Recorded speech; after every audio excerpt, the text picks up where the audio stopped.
It is, in my eyes, one of the most noblest professions people can go into.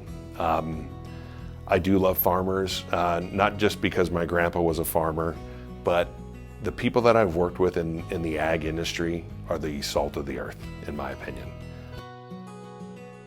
My name is Zimmerman, and I work with D.L. Evans Bank in Eagle, Idaho. I had a couple clients that, were feeling the direct impacts of the 2008 financial setback in the economy, the Great Recession. And I would see some of these people around town, maybe at the grocery store, out at a restaurant, and everything always looked fine. And then one day, one of them came into my office came over to my office, knocked on my door and said, "Hey, do you mind if I come in to talk to you?" And I said, "Sure, absolutely." And he came in and he shut the door. Usually people don't shut my door behind them unless they want to talk about something very private. I had an office that was set away from the lobby, but when he shut the door, and I thought, okay, there's a 50-50 chance this is not going to be a pleasant conversation. But then he turned the blinds. So the blinds were closed and the door was shut, and I didn't know where this conversation was about to go. But he sat at my desk and was telling me about, how things were going and how he was concerned about the economy. And then he just broke down over my desk crying. And like I said, he was a well-known leader in the community, especially in ag in Kittitas County. And he just kind of poured out to me how worried he was about things turning south for everybody. And then I just kind of switched from banker to being just full-fledged friend, listening to somebody tell me the things that they were worried and concerned about and the things that were driving his fear. And he was just like, how am I going to make it through this? And we sat and talked for about an hour and a half until he felt better. And I worked with him through my lunch, just how, trying to comfort him, give him hope.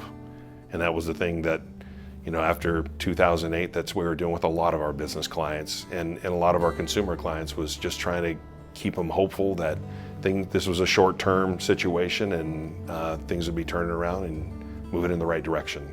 We actually had a good plan written out, and I said, let's look over our plan again and talk about the things that were important to you, like when you first met me. So we recapped on those things. And it was understandable, all the benchmarks, the goals that we had set for him when I first met him, he was still hitting. But he was hearing all this negative news in the media, and that was just compounding his fears. And he was just thinking, how was his operation going to fit in the greater equation of the economy, and what was going to be the direct impact to him? But I said, let's look back at our plan and let's talk about where your performance is compared to the plan that we wrote 5 years ago, and 4 years ago at the time. And he was still on pace. And by the time I left Ellensburg, we moved to Western Washington in 2011. About 2 months before that, he walked in, and things were kind of slowly settling. But he walked in and he said, you wrote out a 7-year plan for me to pay off my farm. And here we are 5.5 years into that 7-year plan, and I'm writing you a check to pay off the last remaining balance of my farm loan. And that was an incredible feeling, just to see that he went from that person in my office who was crying to now we're paying off the farm loan just a few years later. So fear drove a lot of his emotions that day in my office, but also the fear that, every time you turned on the TV back in those days, there was no good news. So that had an impact on his life, understandably, like it did everybody. And but it was a good feeling to have him sit down and write a check and pay that loan off, and then we went to dinner together.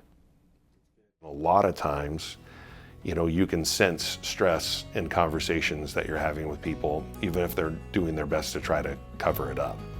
A lot of times people come in and they're trying not to wear their emotions on their sleeve, but you can, and maybe it's because I went through a time in my personal life where you can just sort of sense that there are things going on between the ears, the battle between the ears, that they're not telling you, and then you just ask a few more questions. What's really your fear? What are the things that you're worried about? And then if they tell you what their fears are and the things that are keeping them up at night, maybe it's something we can help mitigate together. And that's our job as well, is to help extinguish your fears so you can go home and sleep better at night. And but yeah, the job of being a banker is not just financial analysis. It's also being a friend and trying to help a friend through a tough time. Sometimes things are going okay and then something really, really negative happens in your life and you try to pray your way through that situation. But I've also had really, really negative things happen to me that get dragged out, and then all of a sudden I have a change in my life. Something happens, an event that just changes the whole trajectory of my day and everything that happens after that. So if things can happen to you in a negative way in a sudden moment, it's also acceptable to believe that things can happen for you in a sudden moment that have a positive outcome as well. And I've seen that now. So I believe in that.